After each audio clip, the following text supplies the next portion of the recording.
सभी को जय मसीह की। एक बार फिर से प्रयोग हम परमेश्वर पिता का धन्यवाद करते हैं कि परमेश्वर पिता ने आज फिर से हमें इस अवसर को प्रदान किया प्रयोग कि हम परमेश्वर के पवित्र कलाम से आज कुछ सीखने पाएंगे कि परमेश्वर का वचन हमसे प्रयोग क्या बातें करता है।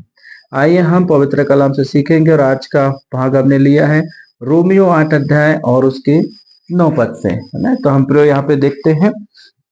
यहाँ पे हम देख रहे हैं रोमियो 8 और उसका 9 पद में लिखा है, परंतु जबकि परमेश्वर का आत्मा तुम में बसता है तो तुम शारीरिक दशा में नहीं परंतु आत्मिक दशा में हो। जब परमेश्वर का आत्मा प्रयोग परमेश्वर का आत्मा तुम में बसता है, यानी हमारे अंदर जब परमेश्वर का आत्मा बसता है तो तुम शारीरिक दशा में नहीं परंतु आत्मिक दशा में हो। तो हम यहाँ पे प्रयोग दो दशाओं को देखने पा रहे हैं, है ना, एक शारीरिक दशा और एक आत्मिक दशा। हम इसको समझेंगे कि शारीरिक दशा में क्या है और आत्मिक दशा क्या है। यदि किसी में मसीह का आत्मा नहीं तो वह उसका जन नहीं। तो हम यहाँ पे देखते प्रयोग, यदि मसीह का आत्मा नहीं है तो उसका जन नहीं है वो। आगे इसी पद में हम देख रहे हैं इसलिए कि जितने लोग परमेश्वर के आत्मा के चलाए चलते हैं वे ही परमेश्वर के पुत्र है। मतलब परमेश्वर का आत्मा अर्थात पवित्र आत्मा के चले अनुसार यदि हम चल रहे प्रयोग तो हम परमेश्वर के जन हैं। और परमेश्वर और पवित्र आत्मा के अनुसार नहीं चल रहे हैं तो हम परमेश्वर के जन नहीं है, है ना। बाइबल ऐसा बताती है। हम इसको देख रहे हैं, हम इसको देखने पाएंगे कि आत्मिक दशा और शारीरिक दशा, है ना, किस प्रकार से होती है ना। तो हम इसको देखें गलाती उसका 5 अध्याय, हम यहाँ इधर पीछे देखेंगे बाइबल कलाम में गलाती उसका 5 अध्याय और 5 अध्याय में हाँ 5 अध्याय में हम यहाँ पे देखते हैं 19 पद से 19 पद और 22 पद की आगे में देखेंगे। यहाँ पे हम देख रहे हैं शरीर के काम तो प्रकट है अर्थात व्यभिचार, गंदे काम, लुचपन, मूर्ति पूजा, टोना, बेर, झगड़ा, ईर्ष्या, क्रोध, विरोध, फूट, विधर्म, डहा, मतवालापन, लीला क्रीड़ा और इनके जैसे और काम है। इनके विषय में तुमसे पहले कह देता हूँ, जैसा पहले कह भी चुका हूँ कि ऐसे ऐसे काम करने वाले परमेश्वर के राज के वारिस ना होंगे, है ना। तो ये कौन सी दशा है फिर? ये शारीरिक दशा है ना। शारीरिक दशा में होता क्या है कि शरीर के काम प्रकट है अर्थात व्यभिचार, है ना। यानी हम आंखों से भी व्यभिचार करते प्रयोग और मन में यदि विचारते हैं तो उससे भी व्यभिचार हो जाता है ना। आगे गंदे काम जो क्या है परमेश्वर की पवित्र आत्मा क्या करते हैं, शोकित करते हैं। आगे लिखा है लुचपन ना, मूर्ति पूजा, है ना। तो मूर्ति पूजा यहाँ पे प्रयोग, एक चीज हम देखते हैं कि मूर्तियां हैं, लेकिन दूसरी चीज क्या है कि यदि हम किसी को क्या कर रहे हैं, परमेश्वर से ज्यादा महत्व दे रहे हैं, है ना। यदि हम परमेश्वर से ज्यादा उसको अहमियत दे रहे हैं, परमेश्वर से ज्यादा उसको आगे कर रहे हैं तो वो भी एक मूर्ति पूजा के बराबर है। पहला स्थान यानी हम परमेश्वर का छोड़कर उसे दे रहे हैं। अब टोना, बेर, झगड़ा ये सब चीजें कहाँ से आती हैं? कहाँ से आती है? शारीरिक दशा में, है ना। क्रोध, विरोध, है ना, फूट, विधर्म ये सब कहाँ? शारीरिक दशा में। शारीरिक दशा में ये होता है क्योंकि शारीरिक व्यक्ति क्या करता है, इन चीजों को क्या करता है, शारीरिक व्यक्ति शारीरिक दशा में इन चीजों में कैसा रहता है, इन कामों में लिप्त रहता है ना। तो ये हम देख रहे हैं कि हम देखते हैं यहाँ पे कि डहा हो गया, मतवालापन हो गया ना, लीला क्रीड़ा और इनके जैसे और काम है। इनके विषय में पहले से कह चुके कि ऐसे ऐसे काम करने वाले पर राज्य के वारिस ना होंगे। तो परमेश्वर के राज्य के वारिस भी नहीं होंगे प्रयोग। और ये क्या है? शारीरिक दशा है। शारीरिक दशा में हम परमेश्वर को प्रसन्न नहीं कर सकते क्योंकि हम शरीर के अनुसार क्या करते हैं, दिन काटते, शरीर के अभिलाषाओं को पूरा करते, शरीर के हर एक चीजों को जो उससे अच्छी लगती है उसको हम ही करते हैं। तो ये क्या हो गई? शारीरिक दशा, है ना। जैसा वचन में लिखा है प्रो यहाँ पे, परंतु जबकि परमेश्वर का आत्मा तुम में बसता है तो तुम शारीरिक दशा में नहीं परंतु आत्मिक दशा में हो। हमने शारीरिक दशा में देख लिया प्रयोग, कहीं से कहीं तक ये शारीरिक जीवन में, है ना, सांसारिक जीवन में परमेश्वर का आत्मा नहीं रहता है ना। क्योंकि वो परमेश्वर का आत्मा कैसा है? पवित्र है, निर्मल है, शुद्ध है, कोमल है ना, मिलनसार है। अभी हम आगे देख रहे हैं इसको, यहाँ पे लिखा है ना। पर आत्मा का फल प्रेम, यानी परमेश्वर का आत्मा जो है प्रयोग हमारे अंदर यदि बसता है तो उसका फल क्या होता है? प्रेम होता है, आनंद होता है, शांति होता है ना, धीरज, कृपा, भलाई, विश्वास, नम्रता और संयम। ऐसे ऐसे काम के विरोध में कोई व्यवस्था नहीं। और जो मसीह यीशु के हैं उन्होंने शरीर की उसकी लालसा और अभिलाषाओं समेत क्रूस पर चढ़ा दिया। मतलब जो मसीह यीशु के हैं, जब हम मसीह यीशु के हो जाते हैं प्रयोग, तो हम क्या है, शारीरिक दशा में नहीं रहते, हम आत्मिक दशा में हो जाते हैं। और आत्मिक दशा में रहते हैं तो हम क्या करते हैं, शरीर की और उसकी लालसा और अभिलाषाओं समेत उसको क्रूस पर चढ़ा देते हैं हम, है ना। यदि हम आत्मा के द्वारा जीवित हैं तो आत्मा के अनुसार चले भी। यदि परमेश्वर का आत्मा हमारे अंदर बसता है प्रयोग, तो हमें उस आत्मा के अनुसार चलना भी पड़ेगा, है ना। इसलिए लिखा गया है वचन में, यदि परमेश्वर का आत्मा, है ना, तुम में बसता है तो तुम क्या हो, शारीरिक दशा में, परंतु आत्मिक दशा में हो। यदि किसी मसीह का आत्मा नहीं तो उसका जन्म नहीं। तो मतलब हमारे काम प्रकट करते प्रयोग कि हम किसकी संतान है ना। हमारे काम प्रकट करती है हम किसकी संतान है। हमें बोलने की जरूरत नहीं पड़ती, है ना। हमारे हाव भाव से, हमारे बोल चाल से, हमारे रिएक्शन से, हमारे शारीरिक शारीरिक प्रभाव से, शारीरिक बातों से, है ना, पता चल जाता है कि हम किसकी संतान है, हमारा पिता कौन है ना। इसीलिए यहाँ पे कहा कि यदि किसी मसीह का आत्मा नहीं तो उसका जन्म भी नहीं। यदि मसीह तुम में है तो देह पाप के कारण मरी हुई है, परंतु आत्मा धर्म के कारण जीवित है। यदि मसीह तुम में है तो देह पाप के कारण कैसी हुई है, मरी हुई है, परंतु आत्मा धर्म के कारण जीवित है।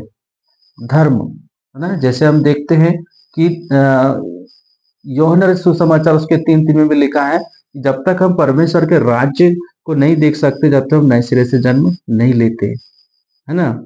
जल और आत्मा से जन्म नहीं लेते जब तक हम परमेश्वर के राज्य को देख नहीं सकते और उसके धर्म राज की खोज भी नहीं कर सकते। तो इसीलिए परंतु आत्मा धर्म के कारण जीवित है। यदि हम देखते हैं प्रयोग, यदि मसीह तुम में है ना, यदि मसीह हमारे अंदर है तो देह क्या है, पाप के कारण मरी हुई है, परंतु आत्मा धर्म के कारण क्या है, जीवित है ना।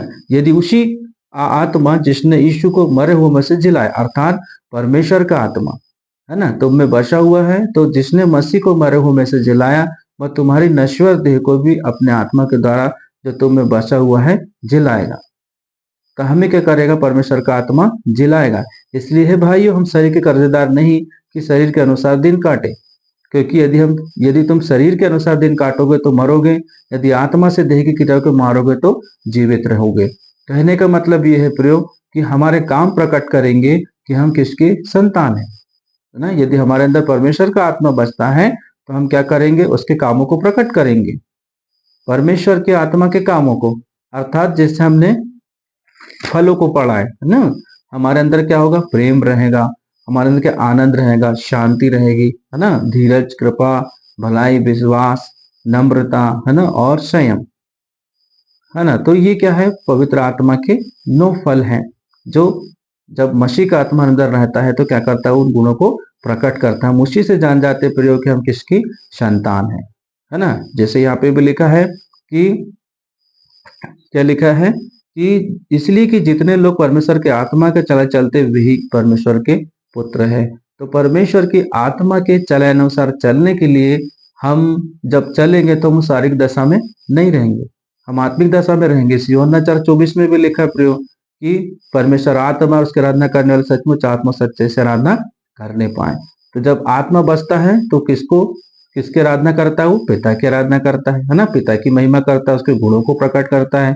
और जो आत्मा के चरणों से चलते हुए ही उसके पुत्र पुत्रियां हैं, है ना। और हम इस आत्मा के चरणों से नहीं चलते हैं तो क्या होता है प्रयोग, हम उसके जन भी नहीं है, और हमारे जीवन से वो काम प्रकट होते हैं जो हमने पढ़े हैं, है ना, कि हम शरीर की अभिलाषा को पूरा करते हैं, लालच के पीछे भागते हैं, किसी भी चीज जो संसार की है उसके पीछे हम क्या करते हैं, जीवन व्यतीत करते हैं। तो शारीरिक दशा है, शारीरिक दशा में हम परमेश्वर को प्रसन्न नहीं कर सकते।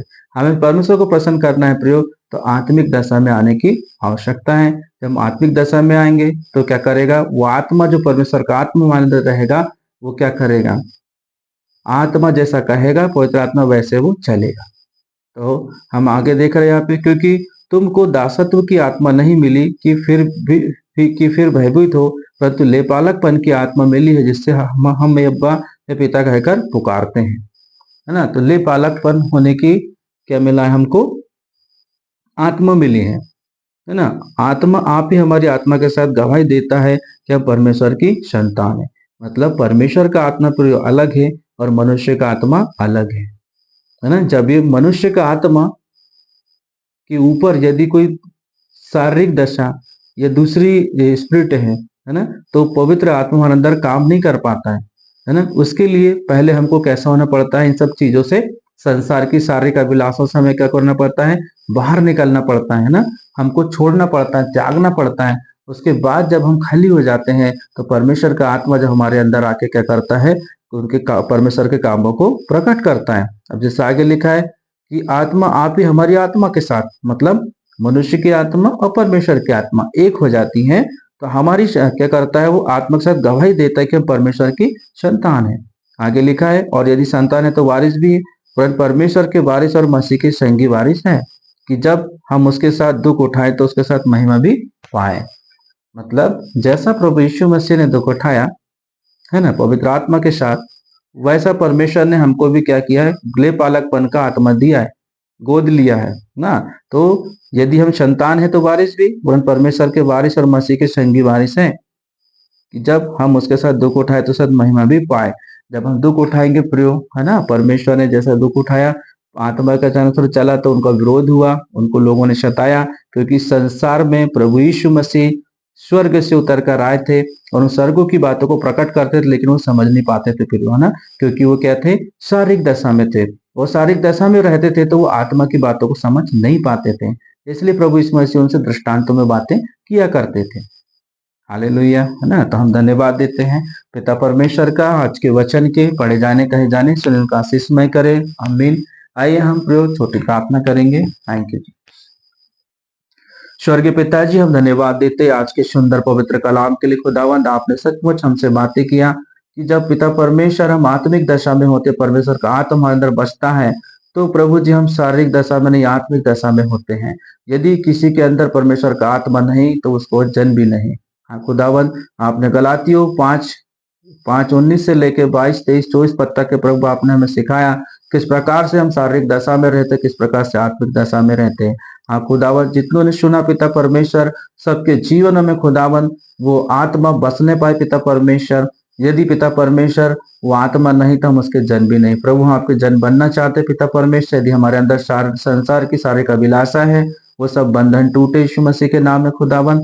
और पिता परमेश्वर, हमें अपने पवित्र आत्मा से भरिए खुदावन, कि प्रभु हम आपके कामों को प्रकट कर सके, ताकि हम आपकी संतान कहला सके। प्रभु ऐसा सुनने वाले, देखने वाले हम सभी के जीवन में प्रभु आशीष को ढेल दीजिए खुदावन। हम धन्यवाद और धन्यवाद देते हैं पिता। धन्यवाद दे रहे प्यारे पिता परमेश्वर, सारे सारे पार्टिसिपेट पिता परमेश्वर, सुनने वाले, देखने वाले हम सभी के आत्मा दे प्राण एक बार फिर से पवित्र लहू से लगाते हैं, पैतलों से ढाप के आगे का जीवन, आगे का समय आप ही के बलवंत जरावर हाथों में सौंपते हुए छोटी सी बेनती प्रार्थना उद्धार करता प्रभु यीशु नासरी के नाम से मांग रहे हैं। स्वर्ग राज में बड़ी दया से सुनिए और कबूल कीजिए। आमीन आमीन। जय मसीह की सभी को।